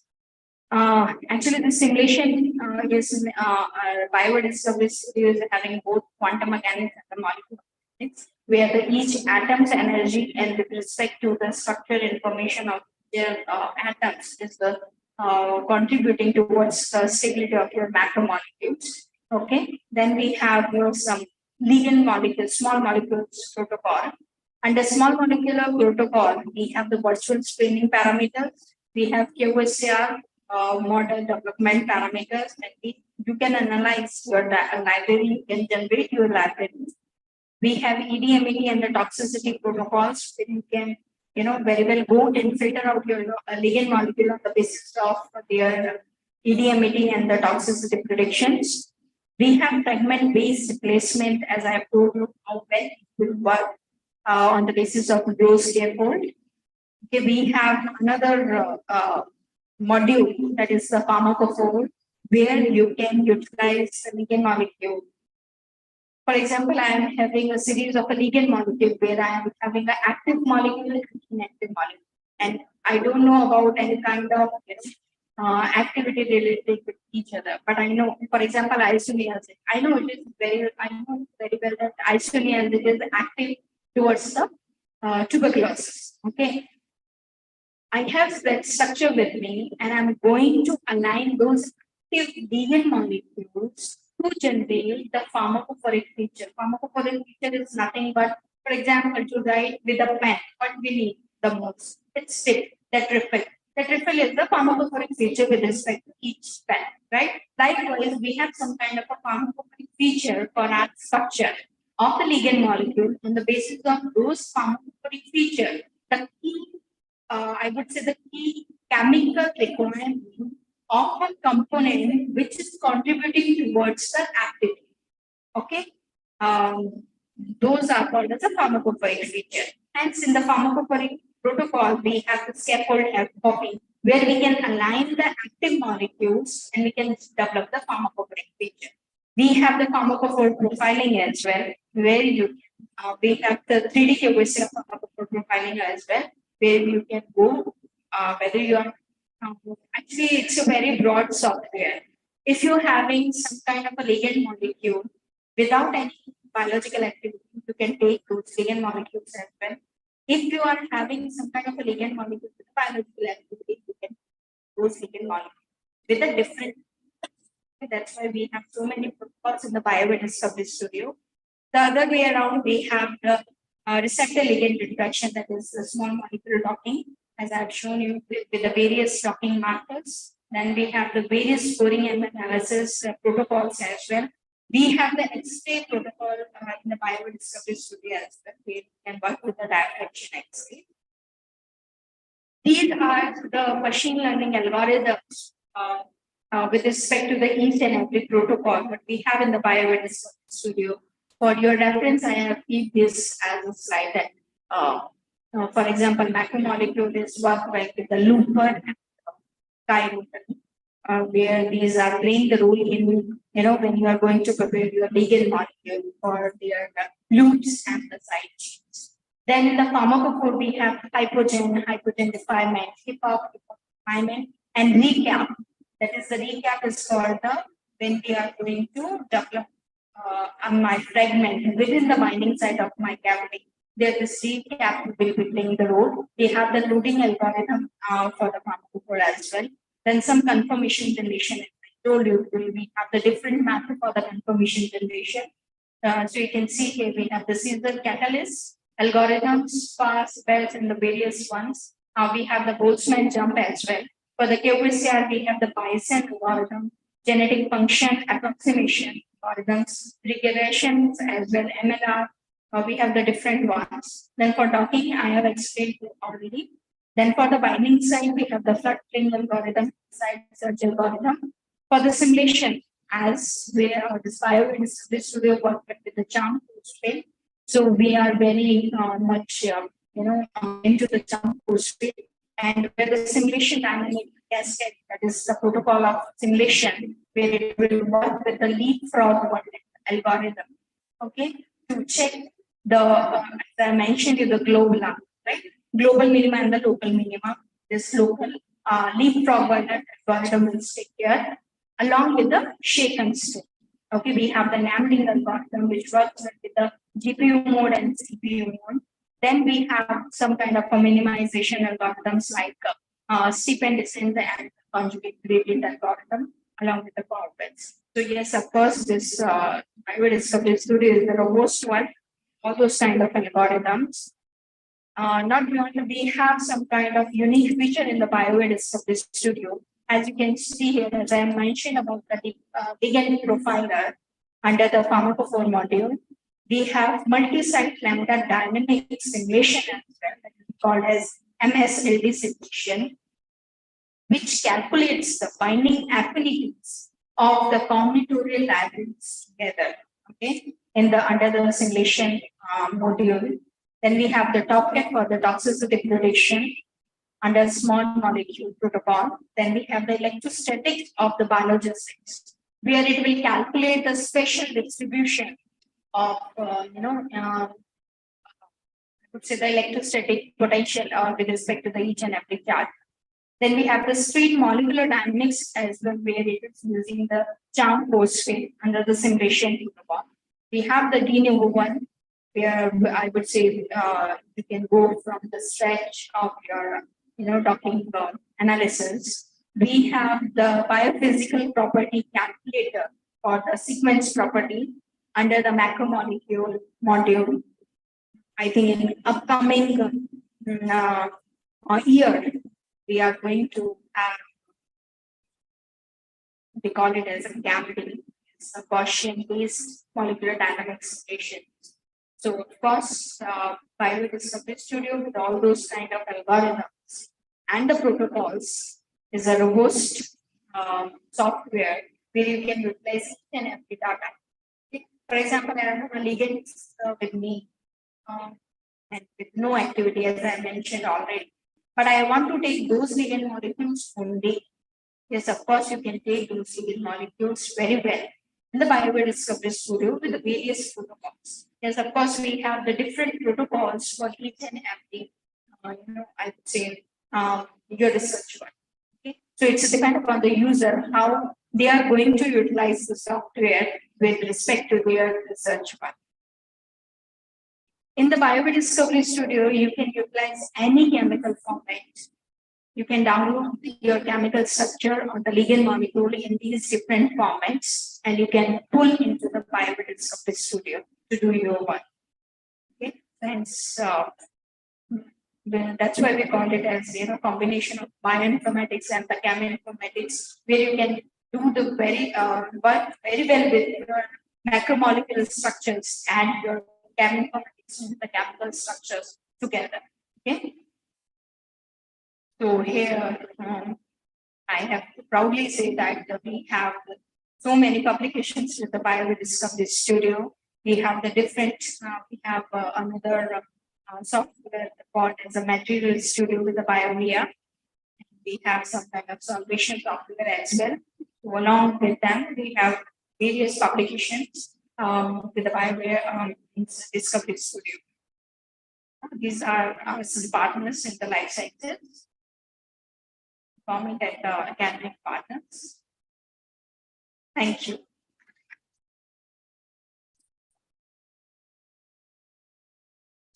So if you have any questions, you can ask. Otherwise, I will going to ask.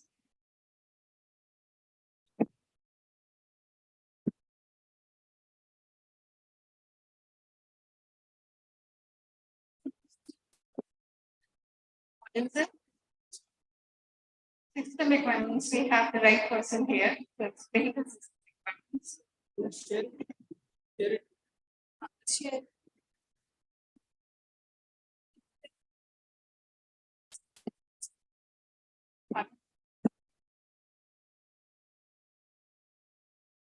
How we can identify? See, the first criteria is to check with the binding site. Okay, whether it is going and binding with your ligand. See, it depends. As I have mentioned, many pharmacokinetics protocols in the Biodiscovery Studio or the ATM. For example, I have a series of ligand molecules, right? We are having the absorption, some kind of parameters. We are having the hepatotoxicity parameters. We are having the protein, plasma protein membrane protocols. We have the blood-brain barriers as well. We have some kind of a level values here. For example, I'm taking or I'm looking for a CNS candidate, right? For me, that CNS candidate, that level should be accurate, good enough. But it's not with a circus, right? He is not looking for those kind of a criteria. So it's depends whether you are looking for an antagonist or an agonist. It depends upon your work with respect to your protein structure or the pathways involving here. For example, any disease condition. So likewise, we are analyzing the activities of your ligand molecules with respect to proteins.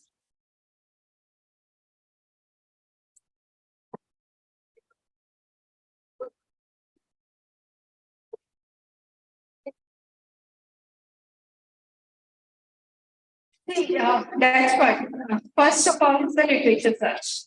What your research or what your problem statement is telling you. Yes, of course, both are giving. Both are, getting some kind of, I would say, a scoring function as well. Both are giving the forces as well. So, depend upon the literature, the problem statement, all together with the your work combined with whether you are looking for an antagonist or your labels what we I have mentioned for the EDMAT properties or those kind of parameters on the basis of all those protocols you can conclude whether you are putting or whether you are giving that your ligand molecule is agonist. So we have the different parameters actually work on. Some are having this catalytic sites as well. You might have heard about the catalytic sites. Some ligand molecules are going and binding to the catalytic sites. So it's depend what exactly you are looking, right?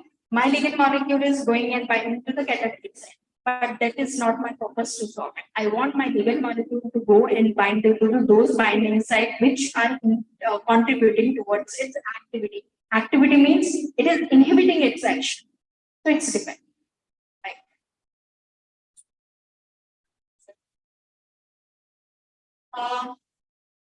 Little differences.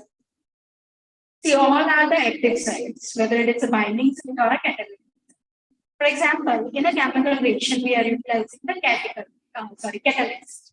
What catalysts are doing? Catalysts are increasing or means it will increase the time duration for that particular reaction to happen. Right? Likewise, we have those catalytic sites along with the binding sites to make it happen during its infection. So it's a terminology like a ligand molecule and the hit molecule, but almost all of it. It's are contributing towards the catalyst to make it more effective within your mind.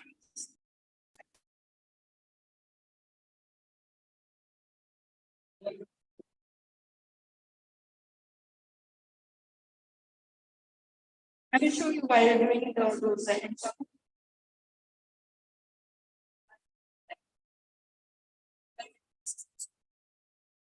The ligand will give you a score. Anything, whether your work is validated or not, if you are simply docking without preparation also, it will go and talk result. That's why I am telling you to validate it with some kind of literature reviews or if it's of course some kinds of reports, reference you must be having. And if you really want to validate your results, that's why we should have inbound ligand molecules so that we can read out my ligand molecule, those ligand molecules, or I can check. That's why we are doing with the reference molecule. For example, if I'm looking for tuberculosis, I have a list of the ligand molecule. That's why I need to go with some kind of a spec to validate my results. Everything will go in fine. That's why I told if you are doing talking, and knowing and you get the result. But how you will analyze whether your results are good enough to go ahead, whether those are accurate or validated or not, it's depend when you are having background people knowledge.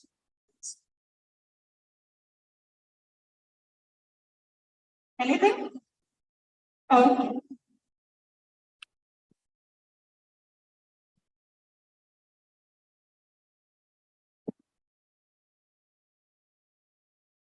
Thank you, ma'am.